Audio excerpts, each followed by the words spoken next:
Hello everyone. Standard 12th में ओसी में last video में हमने मार्केटिंग प्रोसेस क्या होती है वो हमने देखे थे। आज के इस वीडियो में हम मार्केटिंग और सेलिंग के बीच का जो डिफरेंस क्या है, दोनों के बीच में फ़र्क क्या है, वो हम यहाँ पे करते हैं। तो लेट्स गेट स्टार्ट। सबसे पहले हम यहाँ पे मार्केटिंग का मीनिंग क्या है वो देखते हैं। Marketing is an identification of the needs of the customer through the process of creating profit and consumer satisfaction. अब मार्केटिंग क्या है कि हमें कस्टमर की नीड क्या है, उनकी ज़रूरत क्या है, वो हम प्रोसेस थ्रू फाइंड करें और उसके according profit and job customer satisfaction generate करें। नाउ सेलिंग का मीनिंग क्या होता है कि exchange of goods and service for money, कि हम हमारे गुड्स एंड सर्विस को जो मनी के लिए एक्सचेंज करते हैं, that is called as selling. Now the area of work is very wide, which includes understanding the requirement of consumer, develop new product, determine price and provide after sales service।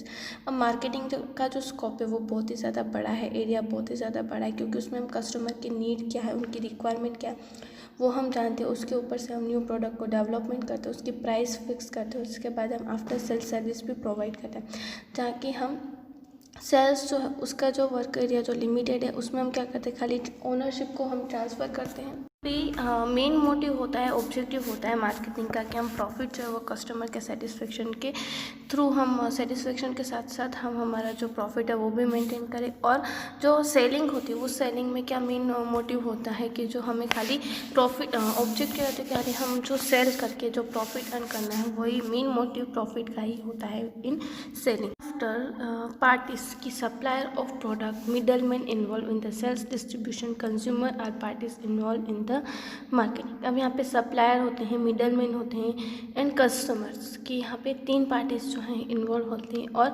यहाँ पे sales में buyer and seller दो parties involve होती हैं। Now marketing process begin with the market research and goes till the after sale service. यहाँ पे कि marketing process कब स्टार्ट होती है, मार्केट रिसर्च से हम स्टार्ट करते हैं और जो sale service after sale service तक हम वो ख़त्म करते हैं। नाउ सेल्स किस प्रोसेस का से स्टार्ट होती है, प्रोडक्शन से स्टार्ट होती है और प्रोवाइडिंग गुड्स एंड सर्विस, हम कस्टमर को वो गुड्स एंड सर्विस प्रोवाइड करते हैं तब वो ख़त्म हो जाती है। Now need of capital, storing product, tradition, packing, labelling, transportation of goods require considerable working capital, कि यहाँ पे गुड्स को स्टोर करना है, उसके लिए ग्रेड लेना, उसकी पैकिंग करना, उसके ऊपर लेबल लगाना, ट्रांसपोर्ट करवाना, ये सारी चीज़ों के लिए ज़्यादा वर्किंग कैपिटल की ज़रूरत पड़ती है। और यहाँ पे सेल्स का जो रिस्ट्रिक्टेड एरिया होता है, इसलिए वर्किंग एरिया इतना ज़्यादा मतलब वर्किंग कैपिटल हमें इतना ज़्यादा लेने की ज़रूरत नहीं पड़ती। Now efforts are made in manufacturing in the product as per the need of consumer and making them reachable to the customer, कि यहाँ पे इस तरह से एफर्ट्स लेनी चाहती है कि जो हम वर्कर्स की जो कंज्यूमर हैं उनकी रिक्वायरमेंट के अकॉर्डिंग ही हम गुड्स को प्रोड्यूस करें और उन्हें जितना जल्दी हो सके उतना जल्दी वो गुड्स को पहुँचा सकें। नाउ सेल्स की एफर्ट्स क्या होती है कि हम कस्टमर्स प्रिपेयर करें और उन्हें हमारा जो एग्जिस्टिंग प्रोडक्ट है उसे एक्सेप्ट करने के लिए हम उन्हें एफर्ट डालें। तो ये होती है सेल्स एंड मार्केटिंग के बीच का डिफरेंस, कि जहाँ पे मार्केटिंग का मेन मोटिव क्या होता है कि जो हम कस्टमर से उन्हें हम गुड्स प्रोवाइड करें, प्रॉफिट भी अटेन करें, बट उसके साथ साथ उनके सेटिस्फेक्शन को भी ध्यान में लिया जाता है। बल्कि यहाँ पे हम जो सेल्स होता है उसमें खाली प्रॉफिट को ही ज़्यादा ध्यान में लिया जाता है।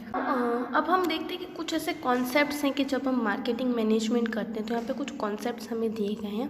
तो हम देखते हैं कि present market is not accidental, it has developed over a period of time. Marketing is an intense activity of fulfilling the desire and wants of the consumers, की यहाँ पे मार्केटिंग जो है वो अभी की जनरेशन में मार्केटिंग कोई एक्सीडेंटल नहीं, बट वो डेवलप हुई है, जैसे जैसे टाइम स्पेंड होता गया वैसे वैसे वो डेवलप हुई है। ना मार्केटिंग एक हमारे लिए इंटेंस एक्टिविटी है कि जो हमें फुलफिल करती है, कि जो कंज्यूमर की डिमांड्स हैं, उनके जो वांट्स हैं उसे फुलफिल करने के बारे में हमें बताते हैं। Business keeps in mind various philosophers and concepts and develop marketing programs for marketing. यहाँ पे अलग अलग बिजनेसमैन जो है वो माइंड्स कॉन्सेप्ट्स रखते हैं, उसके अकॉर्डिंग वो मार्केट को डेवलप करते हैं। अब यहाँ पे मेनली 5 कॉन्सेप्ट्स दिए गए हैं हमें। तो फर्स्ट यहाँ पे हमें दिया है कि production concept. In this concept Emphasis is placed on the product availability and price. Consumer prefer a cheap product. This concept is known as a production oriented concept कि यहाँ पे इसमें प्रोडक्शन अवेलेबिलिटी और प्राइस को ध्यान में रखा जाता है कि हमें यहाँ पे जो कस्टमर होता है उसे अच्छी क्वालिटी का गुड जो है वो चाहिए। तो इस कॉन्सेप्ट को ध्यान में रखते ही हम प्रोडक्शन ओरिएंटेड कॉन्सेप्ट जो है वो हम प्रेजेंट करते हैं। पर quality is not given importance but availability of low price is preferred, that is said in a production concept is follow कि यहाँ पे क्वालिटी यहाँ पे ध्यान में नहीं दी जाती बट लो प्राइस की सस्ते में जो गुड्स उन्हें मिल जाए उसे प्रेफर किया जाता है।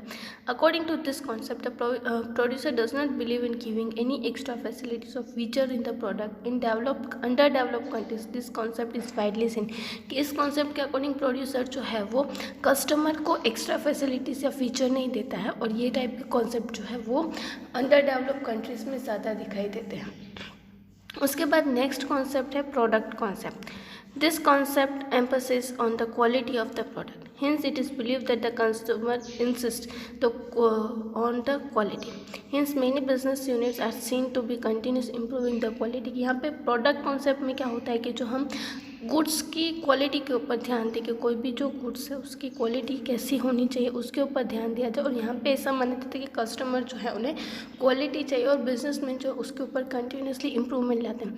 And those who follow this concept continuously concentrated on research and development कि यहाँ पे जो कस्टमर्स की जो बिजनेसमैन हैं इस तरह के कॉन्सेप्ट को ध्यान में रखते हैं वो अपनी जो प्रोडक्टिविटी है की जो क्वालिटी उसको कंटिन्यूसली डेवलप करते रहते हैं। Third is selling concept. This concept is also known as a sale-based concept, which emphasizes on a selling process. It appeals the attract of customer to buy a product directly or indirectly. कि यहाँ पे customer को sales करने के लिए यहाँ पे attract किया जाता है, भले वो डायरेक्टली या इनडायरेक्टली। अग्रेसिव मार्केट अडॉप्ट की जाती है, अलग अलग मेथड से प्रमोशन किया जाता है, जैसे कि एडवर्टाइज दी जाती है, डायरेक्ट सेलिंग की जाती है, कैंपेन करी जाती है, ताकि इफोर्ट्स डाले जाते हैं कि ज़्यादा से ज़्यादा डिमांड और हमारा जो गुड्स है उसकी जो सेल्स है वो बढ़ जाए। यहाँ पे प्रमोशन इफेक्ट्स डाली जाती है और जिसके कारण जो complete reaction from the customer can not be receive.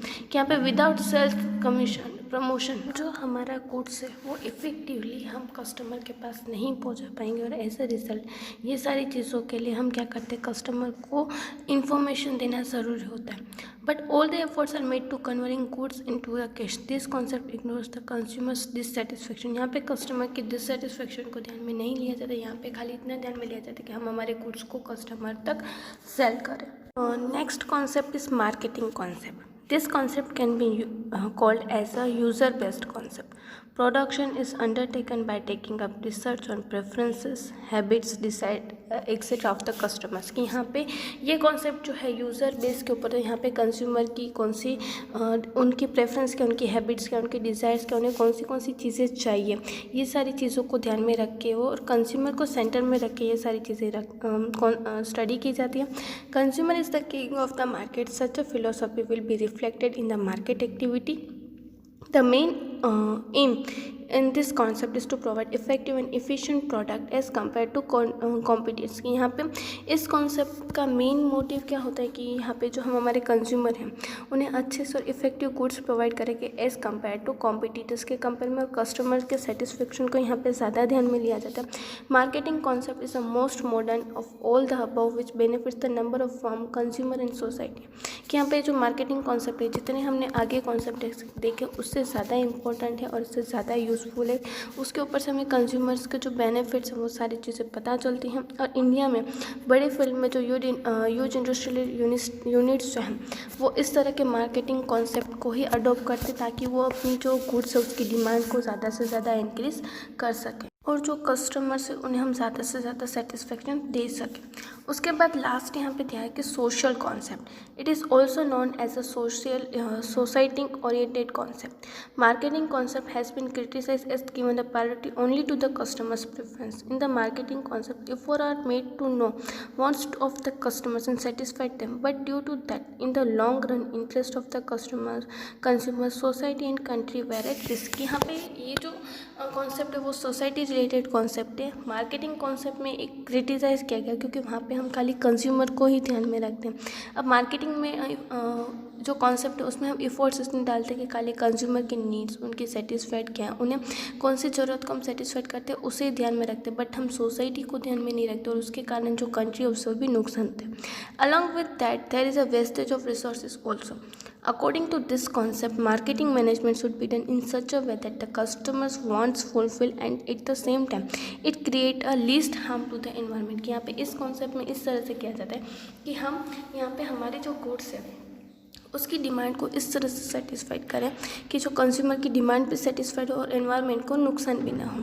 That is a reason why number of firms had reduce to use plastic in bagging and reduce air pollution through the control of emission of from industrial unit.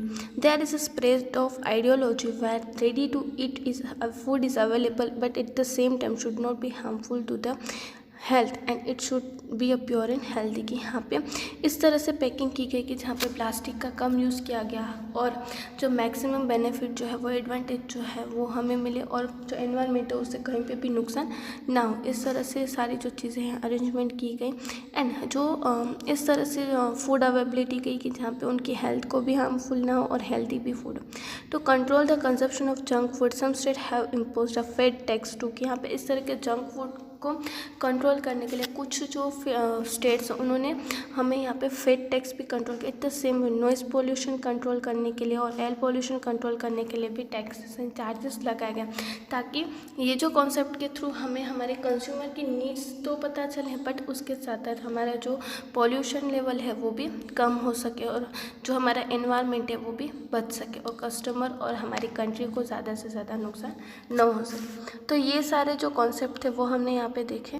उसके ऊपर से आपको यहाँ पे screen पे जो 2 questions दिखाई दे रहे हैं वो दोनों क्वेश्चंस आपको आपकी नोटबुक में लिखने हैं। हम नेक्स्ट वीडियो में अनदर टॉपिक के साथ मिलेंगे, तब तक आप ये जो क्वेश्चंस है वो लिख लीजिएगा। Thank you.